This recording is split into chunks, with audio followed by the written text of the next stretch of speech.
Elsa, bonjour. Elle s'appelle Ahou Daryaei. Elle a 30 ans. Elle est étudiante en langue et littérature française à l'université Azad de Téhéran.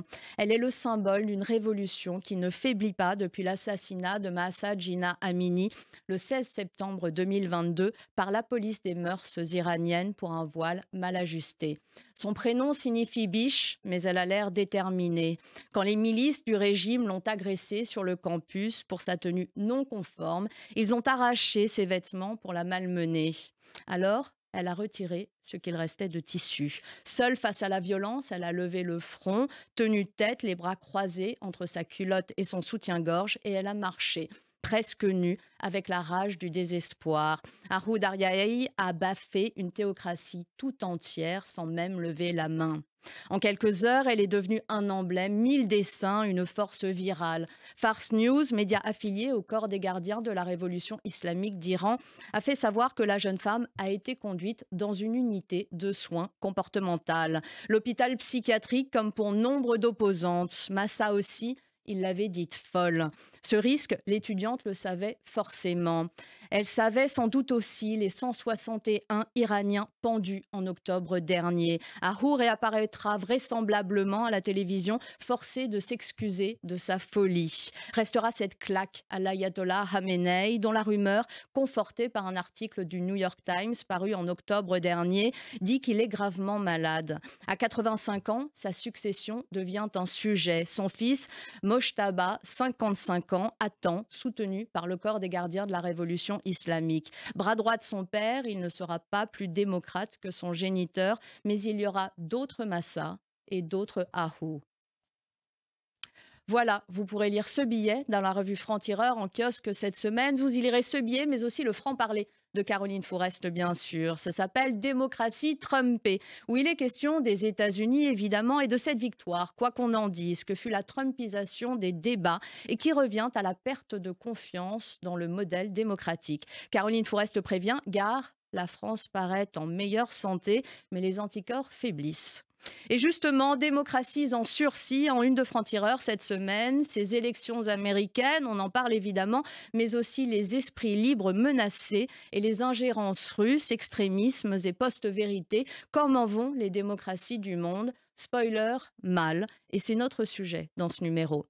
Bardella, tête de gondole, c'est un article d'Alain Onfray qui nous raconte Jordan Bardella qui voit l'Empire Bolloré se mettre au service de la sortie imminente de son livre, mais qui voudrait y ajouter un affichage en gare, en dépit d'un règlement strict. Le même pour tout le monde. Mais Bardella, c'est pas tout le monde, et Ciotti de hurler à la censure à ses côtés, envers et contre les faits. Samuel Paty, le procès des salauds, c'est notre grand dossier cette semaine et il est signé Michael Gagnier.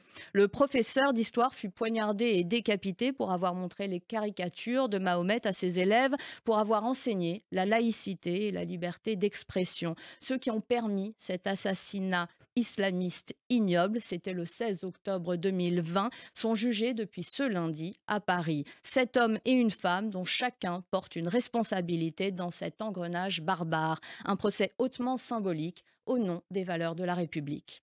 Et puis, UNRWA, sinon quoi, Israël a décidé de rompre avec l'agence onusienne, non sans raison. On sait qu'elle est gangrénée par le Hamas et on comprend son maintien insupportable. Mais le faire si vite et sans rien proposer à la place est un pari risqué. Comment remplacer en urgence ces 30 000 employés sans mettre en danger ceux qui en dépendent? C'est la question que s'est posée Yann Barth cette semaine. Cravate et sac de nœuds, Benjamin Cyr nous explique la façon dont Mélenchon s'est inspiré de la stratégie du Rassemblement national pour demander à ses rangs d'apparaître plus sérieux et plus propres sur eux. La fameuse stratégie de la cravate de l'extrême droite peut-elle rendre présentable la course à l'outrance de l'extrême gauche? Pas sûr. Et puis les Afghanes dans Franc-Tireur cette semaine, à qui s'adresse la précision de l'improbable ministre taliban pour la promotion de la vertu et la prévention du vice, qui dit que l'interdiction d'entendre le son de la voix des femmes, et qui fait suite à une loi du 21 août dernier, ne concerne pas que l'espace public, mais aussi la sphère privée. Interdite de parler donc. Shekeba Hashemi, qui fut diplomate afghane du temps de la présence américaine, répond en Franc-Tireur, c'est un coup de pied au nez des démocraties. Voilà, le portrait qui fâchera Yacine Bellatar, Charlot anti-Charlie, et il est signé Camille Bertioni, qui nous raconte un homme comparé à Dieudonné et qui refuse de choisir entre Kouachi et Charlie, mais qui a les faveurs du chef de l'État Emmanuel Macron. Plein de choses encore dans ce numéro 156 de Franc-Tireur, et comme chaque semaine, l'éditorial de Raphaël Enthoven, l'en même temps perdu, et qui nous parle d'Emmanuel Macron, encore lui, et de cette formule en même temps qui fut celle de l'intelligence en 2017 et qui est devenue celle de la crainte. Comment le chef de l'État a transformé ces mots d'ouverture en alibi d'un improbable exercice de perpétuelle pondération.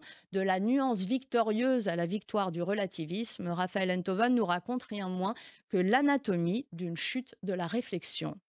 Voilà, la raison est un combat, c'est le nôtre à Franc-Tireur, combattre toutes les formes d'extrémisme aussi. Lisez-nous, rejoignez ce combat et la lutte pour que la nuance survive dans un monde qui n'a de cesse de se radicaliser. Belle journée à tous.